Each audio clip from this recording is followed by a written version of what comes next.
you so much for having me here. Really privileged to be in this audience to talk about what is very clearly a super hot button topic because the world around us is changing, and I'm going to delve a little bit over that to explain how is Meta approaching this, given that the whole philosophy and the whole engine of personalization is what Meta brings to consumers for discovering, users for discovering relevant data, as well as for advertisers to use that to serve up communication which is most relevant and most impactful to them. So with that, I'm just going to jump into it and, okay, tech has to, yeah. So I'm here to talk about what is the founding belief that privacy and performance can be coexisting. There is no trade-off, and I thank Bhaskar before me for touching upon the same theme. We all, as a fraternity in the digital world, believe that with the right innovations, with the right technology, with the right measurement tools, the two coexist very well together, and that's what I am going to talk about a lot together. And the tools available today are well on their way to delivering on that promise. We all know this, right? And again, all the connections today that are here in this room and beyond in our lives over the last 10 to 15 years have been built through data, right? So whether it's social connections or the connections between advertisers and brands, between marketplaces, between upcoming businesses, all of that is built on knowing very well who is where, who is doing what are their interests, what are their affinities, what content they love, what advertising communication they really engage with. So that's what is at the heart of this digital economy, right? And what's happened over the last few years, initially people didn't really think about this much, right? But what's happening is, as time is progressing, people are more aware of this, and rightly so, obviously. So they want to know how is their data getting collected. They want to know what are you doing with their data, how is it being used, and what is the value they receive, each of you, each of us. What are we receiving by the usage of this data? And I think that's what is changing the landscape around us. So data-fueled advertising is now changing with three very, very significant movements. People are now aware of, tools like ad blockers, where they can restrict the quality or the quantum of the data or the quantum of the advertising that reaches them when they're on websites. Policies across the world, I mean, all of you know GDPR here. Policies across the world are giving the power to the consumer, to the user, to decide if they want to receive this communication. And that's something that we really need to work with. And most importantly, platforms, whether it's Apple Scan or it's the upcoming deprecation of the cookies, its platforms are limiting the amount of data that can come back to advertising systems such as us. So they're grouping the data, they're aggregating the data. So these are three pretty large-scale movements that are happening across the world, which is changing the way data-fueled advertising works. So what does this mean? This has a very profound impact on the industry. This means that it's an incomplete journey that we get. It's an incomplete journey, most importantly, that the business and the advertiser has of how do we deliver the right relevant communication. So for example, I'm a restaurant in Powai. I live in Powai, so let me take that example, and I want to go hyper-local, and I want to deliver ads within a certain radius. But if I don't get the right signals, I'm unable to leverage platforms such as Meta most accurately to drive home communication to the right people who would visit my restaurant, right? So that's the ad delivery part of it. If I don't know enough about this audience, I won't even know whether they'll convert. I could be spending a lot of money, and this is at the heart of this challenge. World over, millions of advertisers and businesses. In India, I can tell you that close to 500,000 advertisers, big and small, are on Meta platforms with a very viable business model. When they start receiving little less data or scarce data, business models fundamentally get impacted. And finally, for all the spends that they're making, how do they convert, how do they measure that impact? Is it the right value for the money that they're investing across different platforms such as ours? So this is the challenge that we are grappling with. But hey, everybody's thinking about it, right? It's not just Meta who's thinking about it. The advertisers are thinking about this problem, the regulators are thinking about this problem, and platforms such as us are, of course, thinking about how do we ensure it's not a problem but an opportunity to, in fact, take the next big leap in how we engage with consumers in a privacy-first environment where all needs of privacy are fully respected. And this is what brings me to the core belief in Meta, that performance driven through people's terms, on people's terms. People's terms is respect for their privacy. Performance is outcomes, outcomes that are high quality outcomes for the advertisers who are choosing to put their trust in our platform. So what do we want to gun towards? We want to gun towards a situation where people know what how their data is getting used. They are actually discovering products and services relevant to them. I love sneakers. Anybody who's a close friend of mine will know I'm a sneakerhead. I hate wearing formal shoes. I don't want to receive communication on formal shoes. I want to receive all the lovely communication there are out there on Puma sneakers and so on and so forth that I'm most interested in. I'm most interested in communication on travel and visiting far-off places. Now, knowing that my data is being used responsibly is what we are gunning towards. At the other end of the spectrum, businesses, we want them to ensure that their business models are intact, the ROI that they have come to expect from highly evolved platforms such as ours remains strong, and that we are supporting them in their growth journey.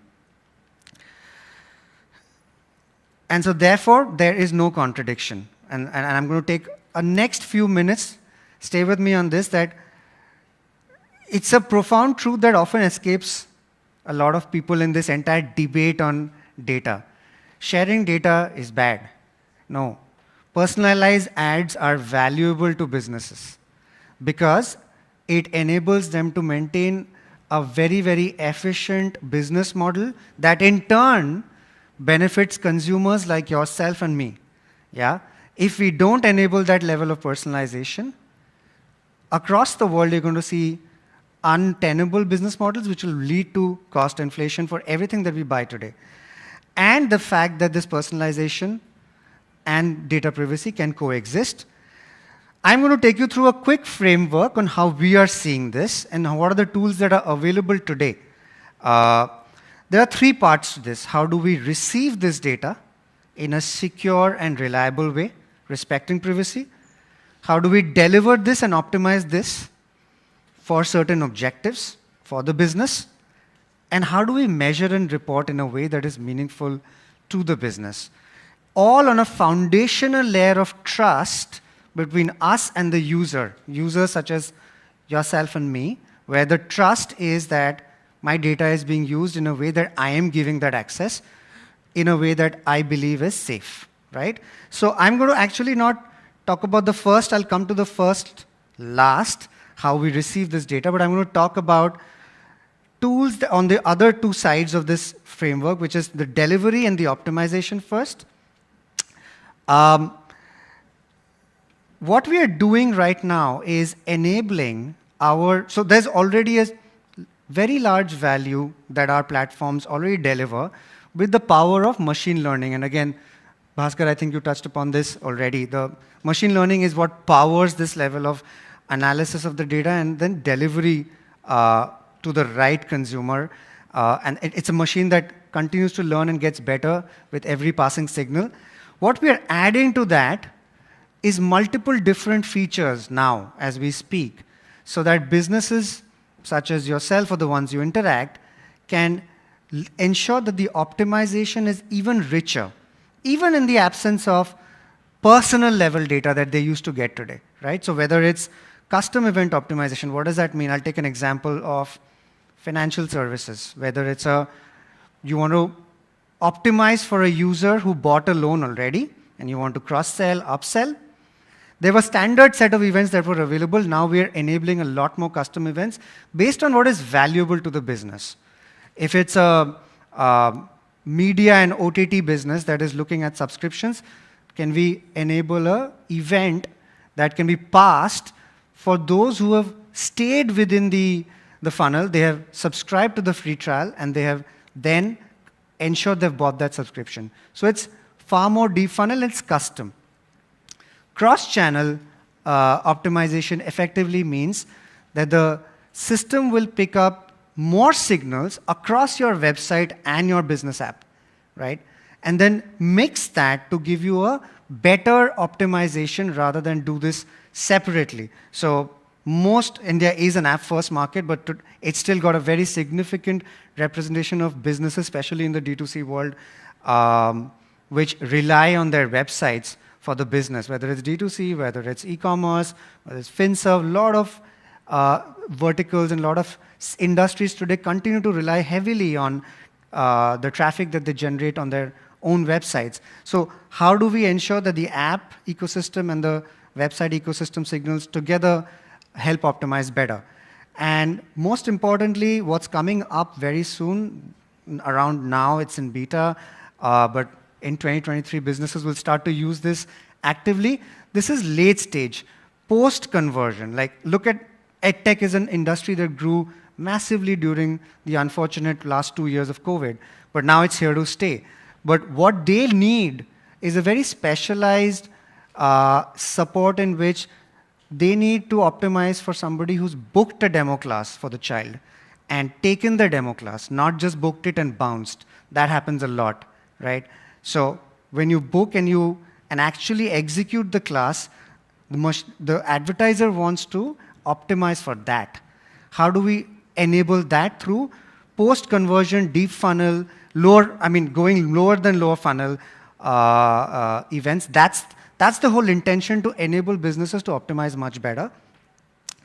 I'm going to go to the other part of our framework, which is about measuring and reporting using in a very privacy safe manner. So what we are bringing to the table is, now you've seen the Apple tracking transparency coming in. You've seen all these changes that are changing our landscape. So what does it effectively do? It restricts the data, it delays the reporting, and it aggregates all the data. So there's no personal data anybody has access to. That's fundamentally what it's doing.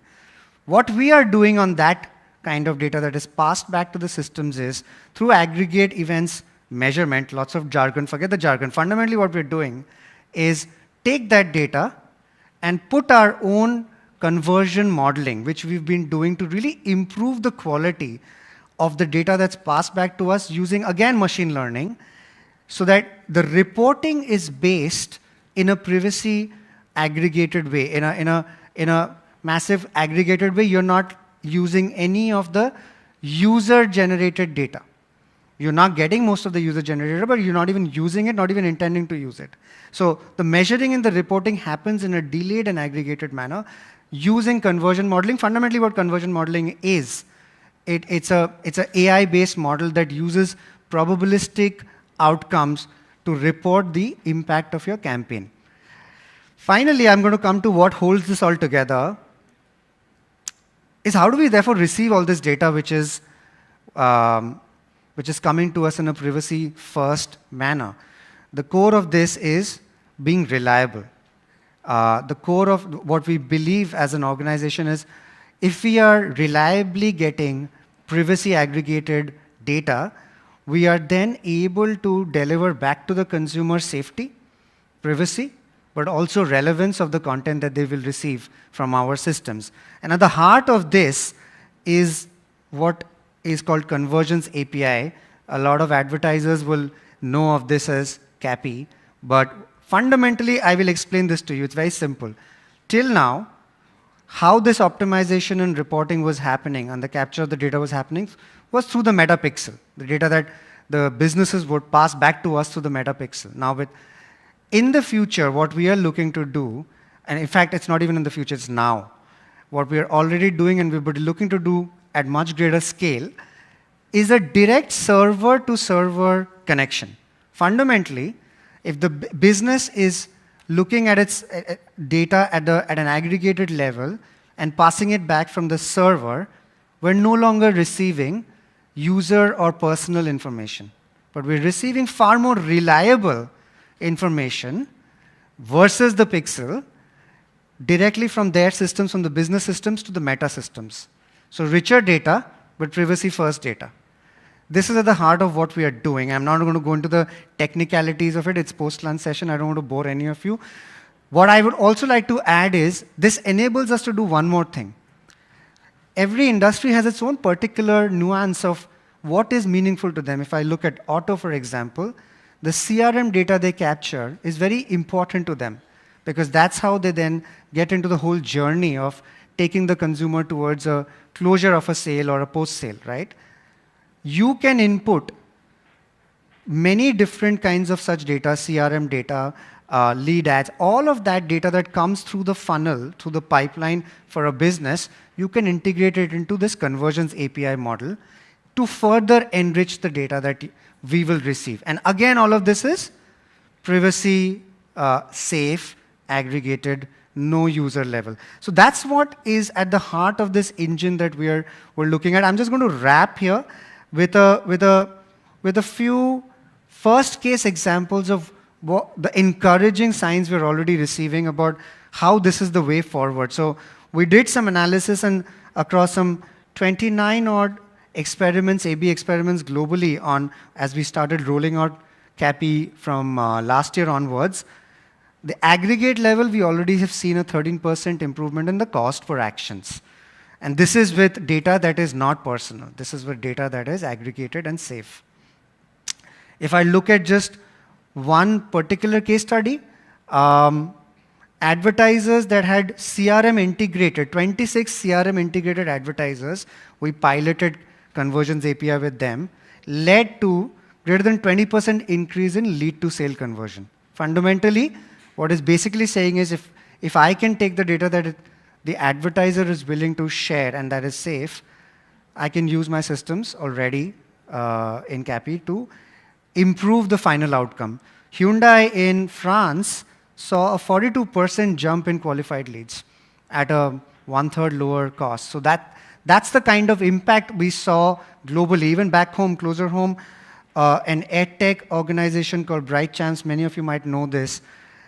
Same thing that they did. They optimized for the demo class booked and then finally subscribed to. Deep funnel, using data from their systems, passing it back to us into CAPI. They saw 2.5 times increase in demo classes booked. So we're just at the start of this journey. What I'd like to leave with is, fact is there's no contradiction between privacy and performance. Fact is that all of us are thinking really hard at it. I think all the big digital players are looking to ensure the new era of privacy-first performance systems are in play. We are definitely thinking really hard about it. The journey has just started. As you can imagine, there's a lot of work to do. There are millions of advertisers. There are at least hundreds of big advertisers, and there are many thousands of mid-scale and upcoming advertisers. Getting them on board with a new way of working is going to be a long journey, so I'm not really underplaying the challenge ahead of us, but we clearly have a path forward. So yeah, with that, I'd like to say thank you for having me here, and look forward to chatting more in the break with you.